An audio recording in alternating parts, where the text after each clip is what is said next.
Magandang umaga mga bata. Tayo ngayon ay mag-aaral sa asignaturang MAPE, Health 4, Quarter 4, Week 1, Milk Base.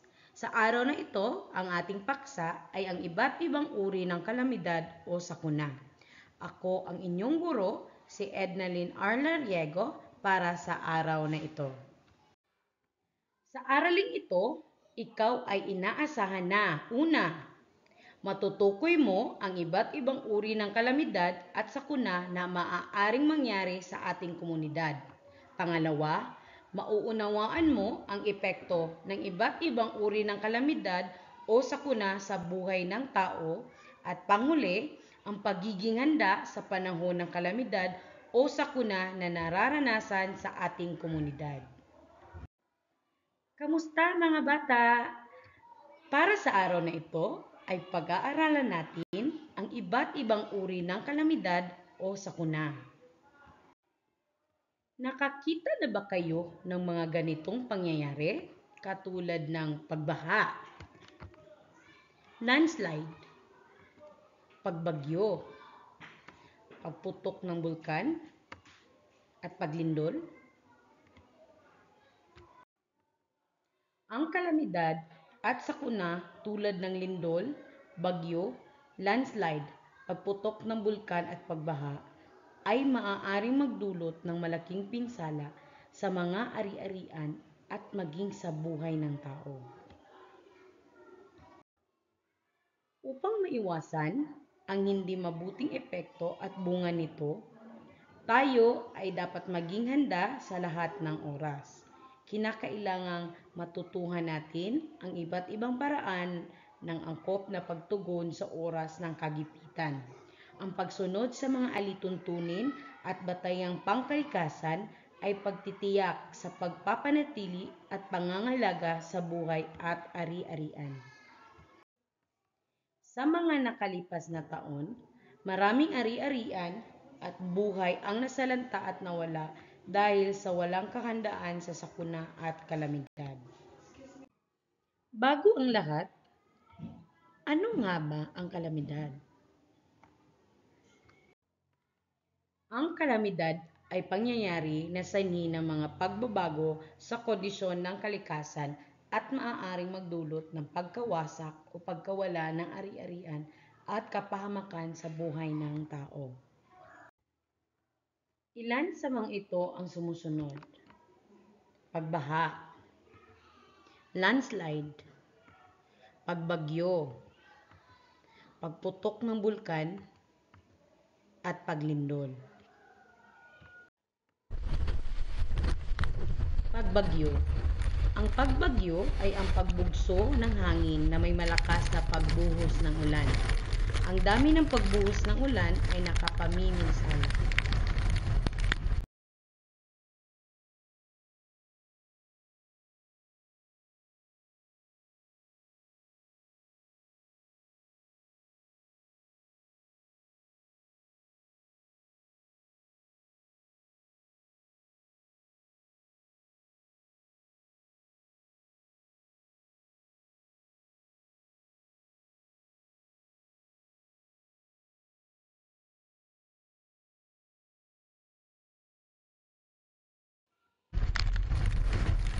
Nagdudulot ito ng pagtaas ng tubig sa mga ilog at dam.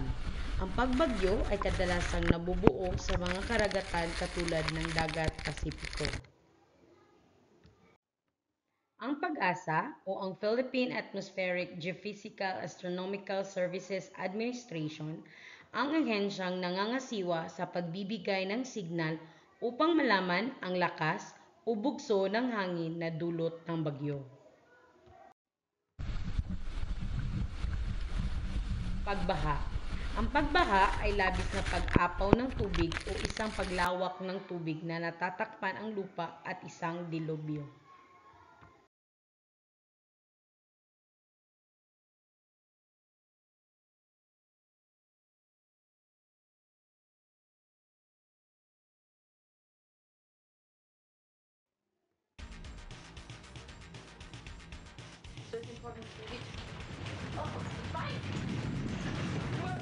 Paglindol. Ito ang pagkibo o pagyanig ng lupa na maaaring magdulot ng pagsabog ng bulkan o tinatawag natin na volcanic earthquake o paggalaw ng tectonic plates sa ilalim ng lupa o Earth's crust.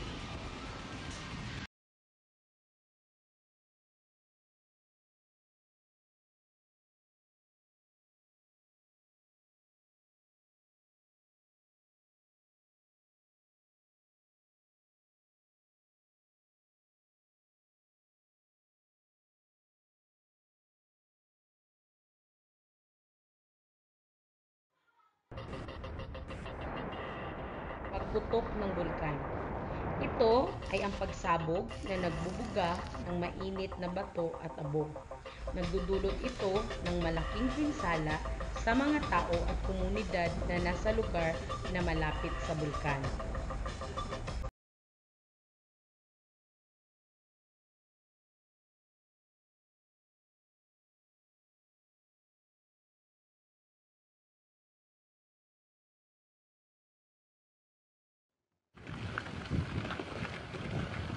Landslide. Ito ay ang pagguho o pagbagsak ng lupa at bato mula sa mataas na lugar dahil sa gravity o batak ng natural na puwersa ng mundo.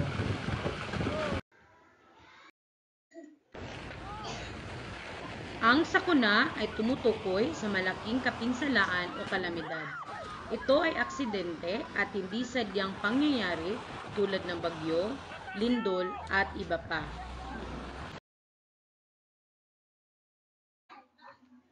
Ang maagap na paghahanda ay nalalayo sa sakuna.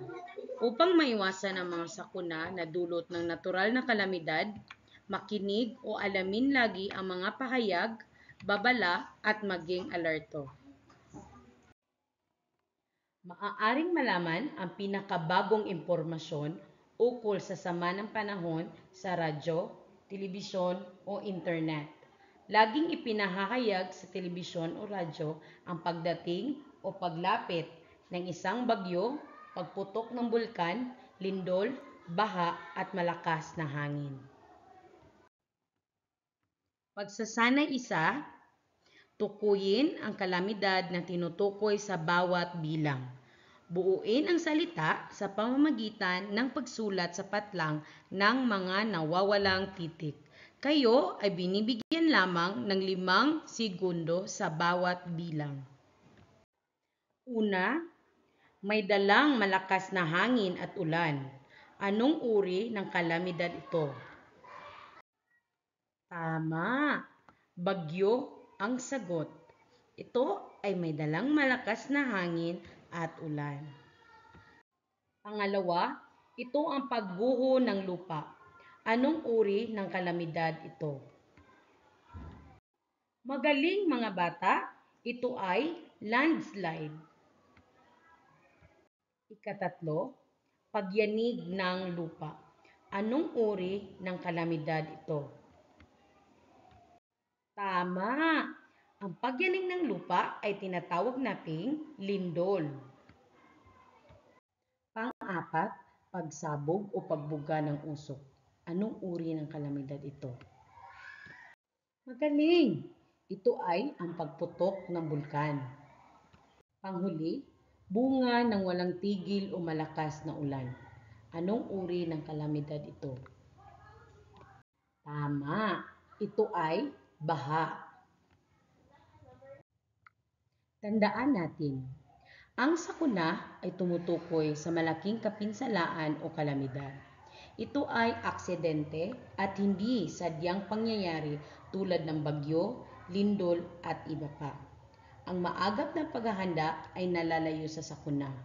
Upang maiwasan ang mga sakuna na dulot ng natural na kalamidad, makinig o alamin lagi ang mga pahayagan, babala at maging alerto.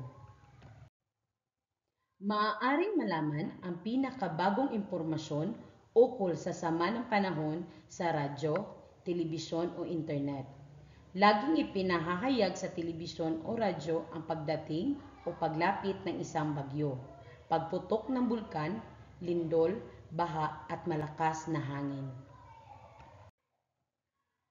Pagsasanay 2, Sa mga uri ng kalamidad at mga sakunang maaaring idulot nito, ano ang inyong pinakakinatatakutan at bakit? Ano ang kaya mong gawin upang maiwasan o mabawasan ang masamang dulot nito? Pagsasanay 2. Una, ang hindi ko makakalimutan na kalamidad ay 2. Ang pinakakinatatakutan kong kalamidad na aking naranasan ay, at ang panghuli, upang mapaghandaan ang mga kalamidad, ako ay kumpletuhin ang mga tanong.